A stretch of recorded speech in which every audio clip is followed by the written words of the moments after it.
What to do when the honeymoon phase ends in your relationship? Today I'm going to tell you why you should actually be happy about that. I know.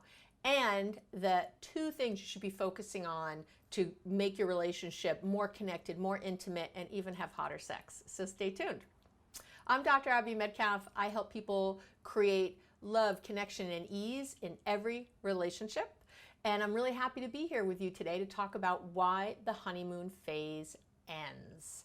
If you haven't done it yet, by the way, you should subscribe to the channel. I have I call these connection quickies every week coming at you. So you wanna get them when they come out so you can have your learn on. So the honeymoon phase has been talked about a lot. It was originally the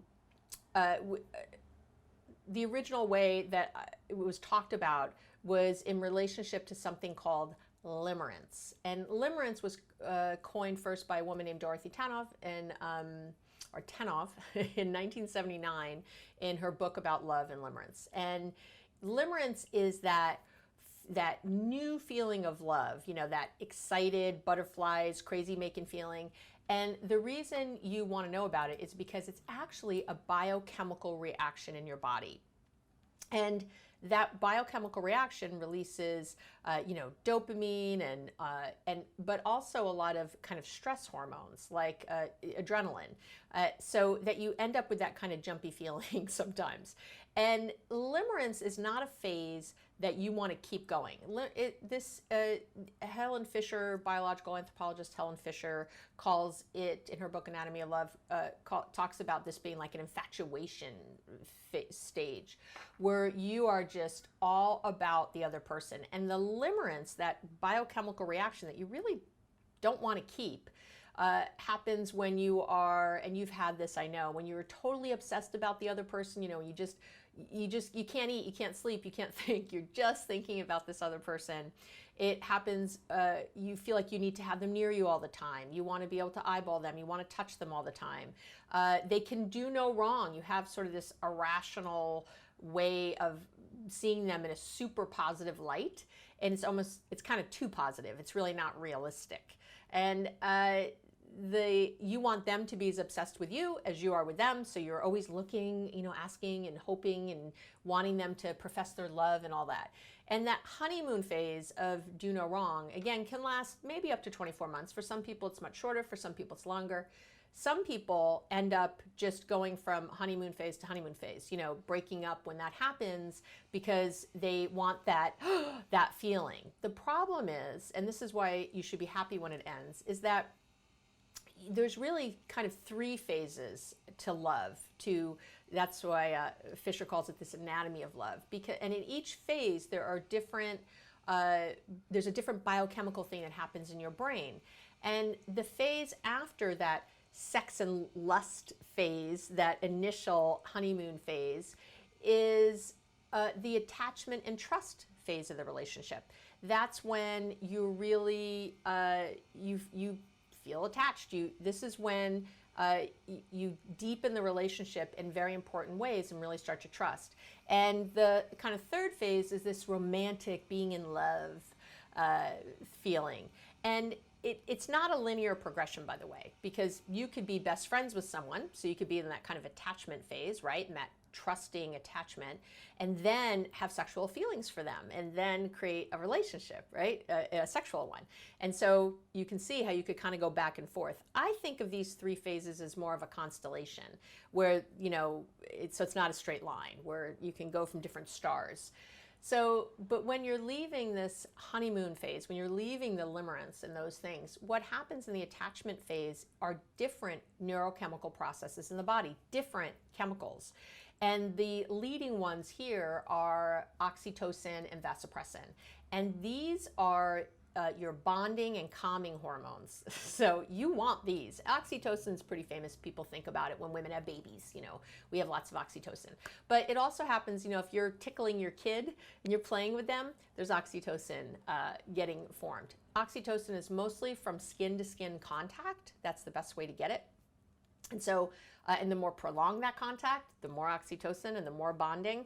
And if you think about that infatuation, that limerence phase, it's it's fun in a way, but it's not really balancing. It doesn't feel safe.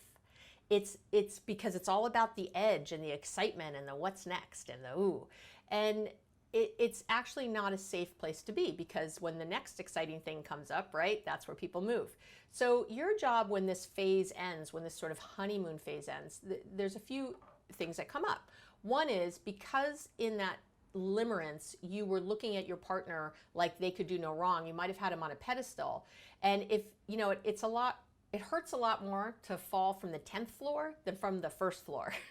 So when you have someone way up there, or they have you way up there, and then, you know, reality hits. So what I hear people say a lot is, oh, they're so different now. It wasn't like this when we were first together. And that's true to a degree, because depending on how long you've been together, you know, if you move in and now you have bills to pay and you have logistics to work out, maybe you have children, you know, there's more going on. So of course people change, you see more of them. But a lot of it isn't that. A lot of it is just that this limerence, this chemical reaction has stopped. And so you take off your, you know, some people call them their sex glasses, right? You take off those lust goggles and you are left with really who the person is. And they've been that way all along. It was things sometimes you thought were cute in the beginning or sweet or endearing that when you start to build a life with someone, you find really annoying and upsetting. This is also how, when we talk about like opposites attract, I don't know if they really attract, but when there's that beginning of different personalities, et cetera, coming together, because of the limerence, we don't notice the differences so much. And again, we find them endearing and engaging and fun, and we might love someone's joie de vivre when we're in that limerence stage. But then when we go to buy a house with them later, when we're when the honeymoon phase is ended, we're like, why can't they be more realistic? Why aren't they looking at the facts? Why aren't they, you know, coming down to earth? And we get upset with the very thing that we loved in the beginning. And again, it's a lot of this limerence and this, your brain was hijacked. And so you were looking at things not really as they were, but as your limerence goggles showed you. So you got to move into that trust and attachment phase. And that's a good thing. We want that. And we want to get to the romance and the in love feeling. It's phenomenal. It's the best. So, but see, when you come out of that woo and into this next phase, it can feel like a real drop. And so the first thing is to notice that it's not a real drop, that this is good, that you're deepening something. And I'll tell you that the more trusting you are with someone, the more you really feel connected to them, the better the sex is. You'll take more risks, you'll try more things, because you're not worried about being rejected or abandoned or whatever, or your ego being hurt if you fall off the bed because you tried a new position. You're trusting and you're bonding, and yeah, the sex gets even better. How do you like that? So what do you do when the honeymoon phase ends? There's a bunch of things you can do. I'm going to give you 2 today. If you want more tips on this, I expound on this more in my podcast, Relationships Made Easy. This is episode 105.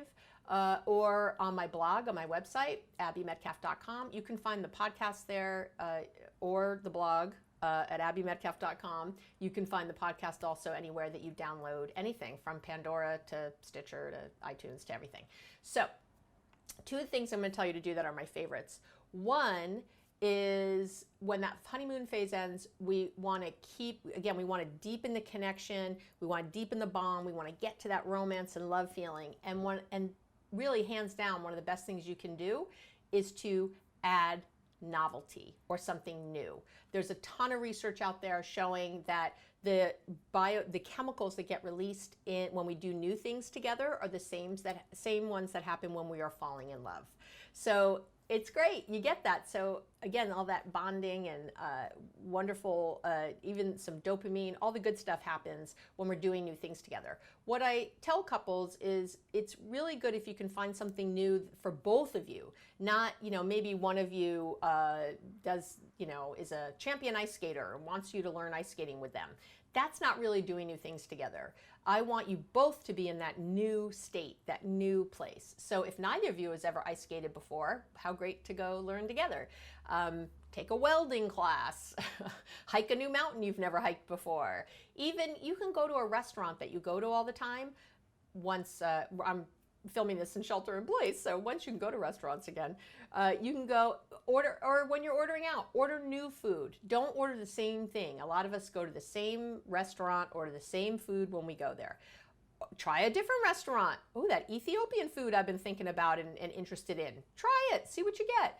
Or go to the same old restaurant, but order something different than you've ever ordered before. You can order one thing you've already ordered, but order something new. Do it together, talk about it.